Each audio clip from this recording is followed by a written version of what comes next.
LIC के पास पहुंच जाता है। वो एलआईसी आपका एप्लीकेशन स्टेटस चेक करेगा, मतलब पूरी तरह से वेरीफाई करेगा। अगर सब कुछ सही रहा तो ये पॉलिसी जो सक्सेसफुली जनरेट हो जाता है, और जिसके लिए भी आपने अप्लाई किया था उसके घर तक उसका डॉक्यूमेंट्स पहुंच जाता है, मतलब दलील जो बोलता है उसको बाय पोस्ट भेज देता है। तो चलिए अभी हम क्लिक करते हैं भाग्य लक्ष्मी, सबसे पहला ऑप्शन में हम क्लिक कर देते हैं। यहाँ पर जैसे ही क्लिक करोगे तो यहाँ पर ये ऑप्शन खुल जाता है, जिसके नाम पे आपको ये पॉलिसी ओपन करना है, प्लान नंबर 939, जिसके नाम पे पॉलिसी ओपन करना है उसका डीओबी डालिएगा।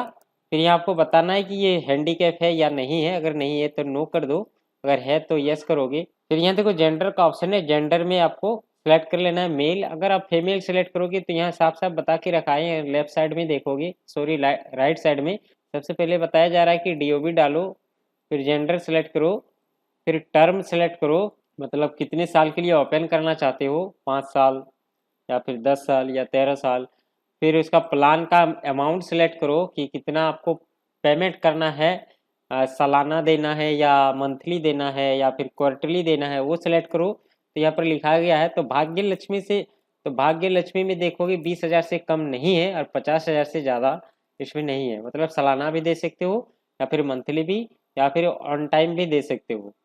तो यहाँ पर देखो उसके बाद पेमेंट मोड सिलेक्ट करना है, फिर ये वैलिडेशन करना है। यहाँ एक नोट में दिया गया है, यहाँ पर ध्यान दोगे, अगर वोमेन है तो ये एलिजिबिलिटी नहीं है, अगर महिला है महिला के लिए ये प्लान एलिजिबिलिटी नहीं है, और साथ में डिसेबिलिटी टाइप का है तो यहाँ पर वो लिख दिया है।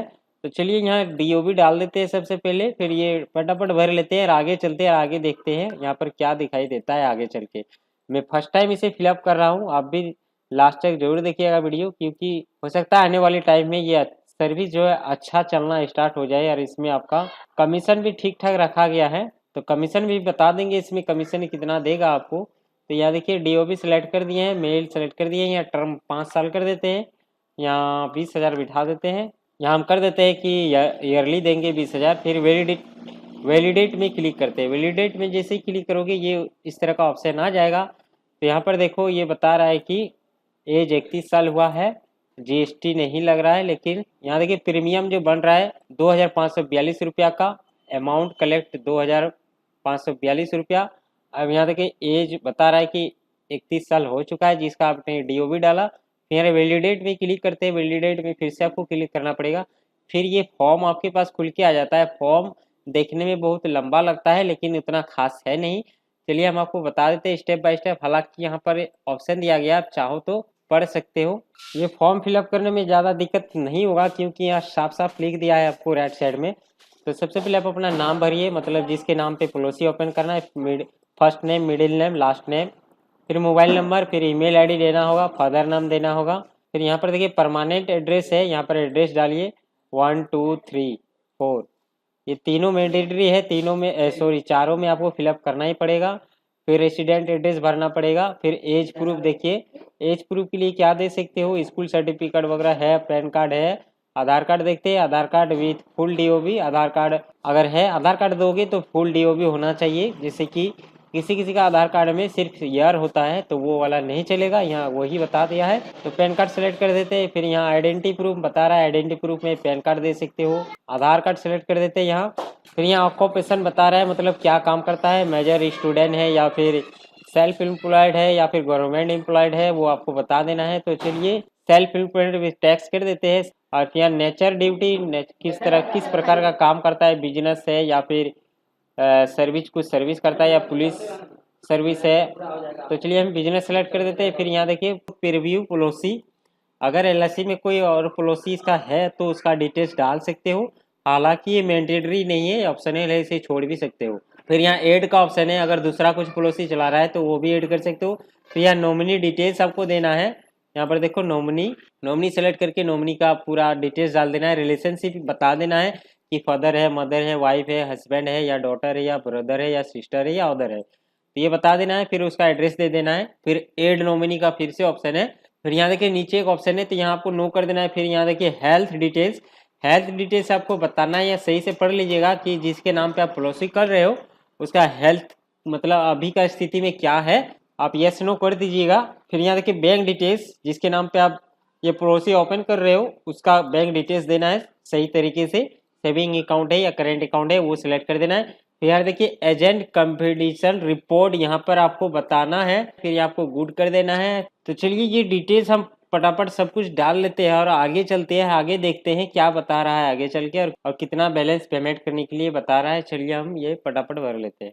यहाँ पर देखो जैसे ही परमानेंट एड्रेस डालोगी फिर रेसिडेंट एड्रेस बता रहा है। अगर रेसिडेंट एड्रेस और परमानेंट एड्रेस सेम है तो यहाँ सेम में क्लिक करोगे, ऊपर वाला एड्रेस नीचे ऑटो फिल हो जाएगा। फिर यहाँ पैन कार्ड सेलेक्ट कर दिए, आधार कार्ड सेलेक्ट कर दिए, सेल्फ एम्प्लॉयड बता दिए है, बिजनेस बता दिए है, पॉलिसी प्रीव्यू पॉलिसी नहीं है फिर भी ऐड नहीं करेंगे। यहाँ नॉमिनी का डिटेल्स भरना है तो नॉमिनी यहाँ सेलेक्ट कर दिए है, नॉमिनी का नाम दे देते हैं। रिलेशनशिप बता देना है, एड्रेस वही है तो यहाँ टिक करने का कोई ऑप्शन नहीं है, तो चलिए एड्रेस वही दे देते हैं जो पहले दिया था। बैंक डिटेल्स डाल देते हैं। फिर यहाँ पर देखिए यहाँ आपको बता देना है कि आइडेंटिफिकेशन मार्क, अगर बॉडी में कोई आइडेंटिफिकेशन मार्क है तो वो बता देना है।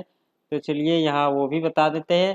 फिर यहाँ टिक करने का ऑप्शन है, यहाँ टिक कर दीजिएगा। फिर उसके बाद इसमें इस बॉक्स में टिक करना है, एक्सेप्ट करना है और प्रोसीड में क्लिक करना है। तो चलिए हम प्रोसीड में क्लिक किए हैं। अब देखते हैं आगे क्या दिखा रहा है, ये प्लान फेल हो रहा है या फिर आगे जा रहा है। तो यहाँ पर देखिए सबमिट हुआ है, यहाँ पर आपको बता रहा है कि एक बार कंफर्म कीजिए सब कुछ सही है तो ठीक है। यहाँ पर एडिट करने की कोई ज़रूरत नहीं है। अगर आपको लग रहा है कि कुछ गलत डाल दिए हो आप तो इसे आप एडिट कर सकते हो, यहाँ पर एडिट का ऑप्शन दिया गया है। तो चलिए इसमें हम फिर से टिक करते हैं, सबमिट करते हैं। सबमिट जैसे ही क्लिक करोगे आप जो भी डिटेल्स भर रहे हो वो सही से डालना है आपको। अब यहाँ देखिए इतना मेहनत के बाद ये फॉर्म जो है सबमिट नहीं हो रहा है, फॉर्म सबमिट नहीं हो रहा है। उसके बाद क्या होने वाला वो हम बता सकते हैं। चलिए हम पीडीएफ ओपन करके रखते हैं। यहाँ पर देखिए जैसे आप सबमिट कर दोगे पूरा डिटेल्स चेक करके फिर आपको पेमेंट करने के लिए बोला जाएगा। पेमेंट कीजिएगा अपने सीएससी आईडी से। जैसे ही पेमेंट सक्सेस होगा आपको इसी पेज में एक डाउनलोड फॉर्म देगा, वो फॉर्म आपको डाउनलोड करना है। फिर जिसका एप्लीकेशन किए है उसका फ़ोटो चिपकाना है, उसका सिग्नेचर लेना है, साथ में वैली सिग्नेचर देना है, मतलब एजेंट सिग्नेचर देना है और सभी डॉक्यूमेंट्स के साथ उसे अपलोड करना होगा। अपलोड करने के बाद वो अप्रूवल में जाएगा एलआईसी के पास। एलआईसी जैसे अप्रूव कर देगा फिर आपको उसके एक सर्टिफिकेट भी डाउनलोड का ऑप्शन दे देगा, डाउनलोड भी कर सकते हो। तो चलिए इस पीडीएफ में अब आपको दिखा देते हैं क्या क्या आपको। देखिए केवाईसी AML ये आपको अपलोड करना पड़ेगा। जैसे आप पेमेंट कर दोगे फिर आपको ये AML फॉर्म डाउनलोड देगा, डाउनलोड करके उसे फिलअप करिएगा। फिलअप करने के बाद एक रिसेंट फोटो अपलोड करना पड़ेगा। फिर रेसिडेंट प्रूफ जैसे कि आधार कार्ड सेलेक्ट किया था मैंने, आइडेंटिटी प्रूफ देना होगा। फिर यहाँ देखिए आइडेंटिटी प्रूफ में आधार कार्ड पैन कार्ड ये सब वैलिड रहेगा। तो ये सब अपलोड करने के बाद ये अप्रूव में चला जाता है। अब जैसे ही डॉक्यूमेंट्स वगैरह सब कुछ सही रहेगा वो अप्रूव कर देगा, उसका पॉलिसी स्टार्ट हो गया। अगर कहीं कुछ लगा इसका भूल है डॉक्यूमेंट्स अपलोड किए हो तो जैसे पैन कार्ड में उसे रिजेक्ट किया जाता है या फिर री अपलोड का ऑप्शन दिया जाता है तो सेम उसी तरह से उसका री अपलोड का ऑप्शन आएगा। अगर रिजेक्ट करता है तो आपका जो भी डिजिटल सेवा पोर्टल से बैलेंस कटा था, आपने पेमेंट किया था, वो आपको वॉलेट में वापस आएगा। अब कमीशन का बात करें तो कमीशन इसमें बताया जा रहा है कि 4% रखा गया है। जैसे कि फर्स्ट टाइम आपको 2500 रुपया पेमेंट करना पड़ता है, 25 के हिसाब से कैलकुलेशन कर लो कितना कमीशन मिलता है 4% के हिसाब से, तो वही कमीशन मिलेगा इसमें। और ये सभी पीडीएफ आपको डिस्क्रिप्शन बॉक्स में दे देंगे, आप ये पीडीएफ देख लीजिएगा। इसमें ये लिखा गया है, दिखा देते हैं हम आपको। यहाँ पर देखिए इसमें इस पीडीएफ में सभी कुछ लिखा गया है, जैसे कि भाग्य लक्ष्मी क्या है। तो इस पीडीएफ को ओपन कीजिएगा। यहाँ पर देखिए age limit, minimum age limit है 18 साल, मैक्सिमम 42 साल। और इसका मैच्योरिटी यहाँ पर देखोगे, maturity maximum age at maturity years, ठीक है 65 साल। यहाँ पर देखो उसका मैक्सिमम मिनिमम ईयर्स, मिनिमम जो पॉलिसी प्लान होता है वो 5 साल के लिए और मैक्सिमम 13 साल के लिए। मिनिमम 20,000 से 50,000 तक। ये हो गया आपका भाग्य लक्ष्मी में, ठीक है। अब इसका और एक पीडीएफ है वो भी दे देंगे। यहाँ पर देखिए जीवन यहाँ पर हम आपको दिखा देते हैं जीवन वाला।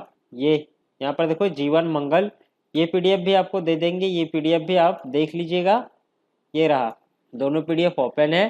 तो इसमें कितना लिमिट है, क्या एज लिमिट है, ये सारा कुछ आप पीडीएफ फाइल में देख सकते हो। हालांकि अगर ये सबमिट हो जाता अभी तो आगे चल के आपको दिखा देते हैं कि कितना पेमेंट करना होता है, डॉक्यूमेंट्स कैसे अपलोड करने का ऑप्शन आता है।